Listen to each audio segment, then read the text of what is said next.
بسم الله الرحمن الرحيم. الحمد لله رب العالمين، والصلاة والسلام على خير خلقه محمد وعلى آله وصحبه أجمعين وبعد.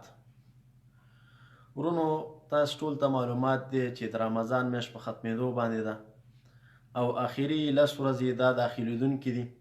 2 برخې رمضان ختم شو، فقط یوه برخه پاتې ده او دا ورځې او دغه شپې د ټولو نه افضل شپې دي.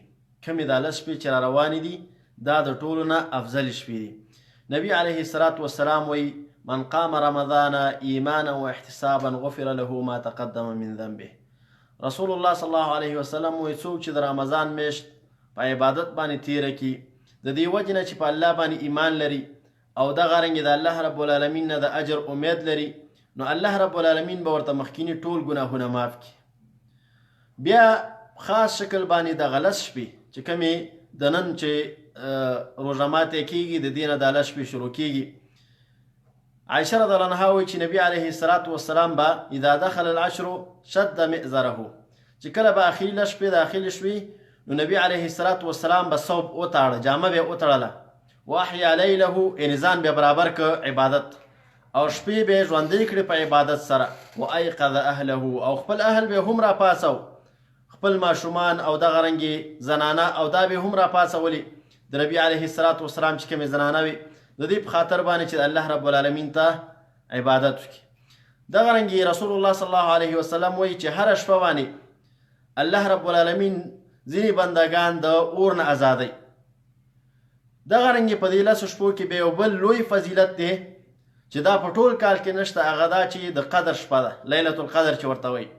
الله رب العالمین وایي لیلة القدر خیر من 1000 شهر. دا د قدر شپه چې ده دا د 1000 میاشتو د عبادت نه غوره ده چې څه باندې تقریبا 80 کاله کېږي. د دغه یوې شپې عبادت د څه باندې 80 کاله د عبادت څخه غوره دی. دغه رنګې رسول الله صلی الله علیه وسلم وایي من قام لیلة القدر ایمانا واحتسابا غفر له ما تقدم من ذنبه.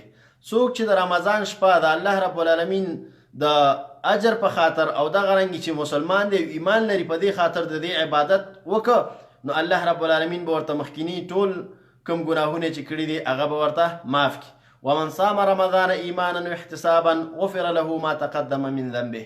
او څوک چې رمضان په دې لپاره ودري او د هغې روژه ونیسي چې الله رب العالمین باندې ایمان لري او دغه رنګې د ثواب امید لري، الله رب العالمین به ورته مخکینی ټول ګناهونه معاف کړي. ورونو دغه اخرنۍ 10 کومې ورځې چې دي دغه داخلېدونکې دي، نو په دې کې سړی مهم عبادت څه وکړي؟ اول د ټول نه مهم په ټول رمضان کې تراویح کول، خاصتا په دې 10 شپو کې، ځکه نبي علیه الصلاة والسلام وایي من قام مع الامام حتی ینصرف کتب له قیام لیله. څوک چې د امام سره ودرېده تر دې چې امام لاړ شي، یعنی امام مونځ بس کې او دی هغې نه وروسته لاړ شي، نو د ټول شپې عبادت ورته الله رب العالمین لیکي. نو دغه 10 شپو کې چې لیلة القدر شپه هم ورکېده نو سړی باید تراویح بالکل قضا نه کړي د امام سره په جمع باندې، د امام سره تراویح کې تر دې چې امام تراویح ختمې کړي او دی هم روان شي. که نور عبادت هم ونه کړي نو کم تر کمه دا یو لوی عبادت الله رب العالمین ورته دغه شپه په عبادت کې لیکي. دویم دا چې دغه د رمضان دغه 10 شپې ټول رمضان دغه رنګې خاصا د 10 شپې دا د قرآن شپې دي، د قرآن کریم د تلاوت. حدیث شریف کې راځي نبی علیه الصلاة والسلام ته به هره شپه جبریل امین راته او نبی علیه الصلاة والسلام ته به د قرآن کریم ښودنه کوله. نو په دغه رمضان میاشت کې په هره شپه د جبریل امین راتګ د دې معنا ده چې سړی په دغه میاشت کې قرآن ته ډېره توجه وکړي، د هغې تلاوت زیات وکړي، دغه رنګې په معنیو باندې ځان پوه کړي. قتاده رحمه الله دی به غیر د رمضان نه په 7 شپو کې قرآن کریم ختمو په ورځو کې، او کله چې رمضان به شو نو بیا به په هرو 3 ورځو کې قرآن کریم ختمو، او کله به چې اخري 10 شوي بیا به په هره شپه باندې قرآن کریم ختمو، په هره شپه باندې به قرآن کریم ختمو. دغه رنګې ورونو یو بل عبادت چې ډېر مهم عبادت دی او نن سبا زموږ او ستاسې اکثره خلکو نه پاتې، هغه اعتکاف دی. نبي علیه الصلاة والسلام چې مدینې ته لاړه 10 کاله وخت نبي علیه الصلاة والسلام په مدینه کې تیر کړ، نو یوه شپې هم یوه میاشت هم یعنی په کال کې چې دا یوه میاشت راځي دغه رمضان میاشت یو رمضان هم اعتکاف نو پرېښی، بلکې هر رمضان کې به نبی علیه الصلاة والسلام اعتکاف کاوه. مګر یو رمضان کې فقط په دې خاطر باندې پرېښوده چې نبی علیه الصلاة والسلام اعتکاف کاوه، نو ټولې زنانه هم راغلي او هغوی هم خیمې ووالې په جومات کې. نو نبی علیه الصلاة والسلام دا حس کړه چې ځینې زنانه خاص د الله د رضا دپاره نه دي راغلي، بلکې د دې دپاره راغلي چې د یو بل سره د قصد په خاطر باندې راغلي دي. نو په دې خاطر باندې په دې رمضان کې امر وکړه چې د دوی دا خیمې هم ختمې کړي او خپل هم په دغه میاشت کې بیا اعتکاف ونه کړه. بیا په راتلونکي میاشت کې یعنې راتلونکي کال کې د رمضان میاشت په هغې کې 20 ورځې اعتکاف وکړه. نو په دې خاطر باندې به سړی کوشش کوي چې په دغه 10 ورځو کې چې دا پاتې دي او ټول نه افضلې ورځې دي او دغه رنګې افضلې شپې دي، نو په دې کې به د ټول نه ډېر عبادت کوي. ورونو ښه په دې کې چې دا لیلة القدر یا د قدر شپه په کومه شپه باندې ده، په 20 باندې ده، 15 باندې ده، دغه رنګې مخکې ده وروسته ده. په حدیث کې راځي نبی علیه الصلاة والسلام وایي چې تاسې د قدر شپه په آخري 10 ورځو کې ولټوئ. بیا راځي چې په آخري وترو کې ولټوئ.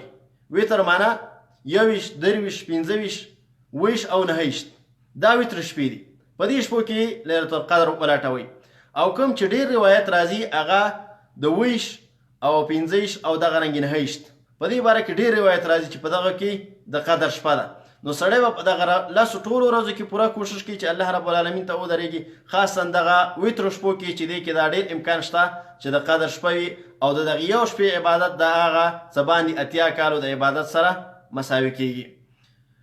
نورونو پوره کوشش کول پکار دي. دا 10 ورځې دا میاشت ختمه شو، تقریبا دغه 10 ورځې پاتې دي، دا هم ختمېدو والا دي. نو په دې کې سړی پوره کوشش وکړي چې الله رب العالمین عبادت وکړي. الله رب العالمین دې موږ او تاسو توفیق راکړي چې په دغه 10 شپو کې چې باقي پاتې دي الله رب العالمین د رضا دپاره عبادت وکړو. واخر دعوانا ان الحمد لله رب العالمین.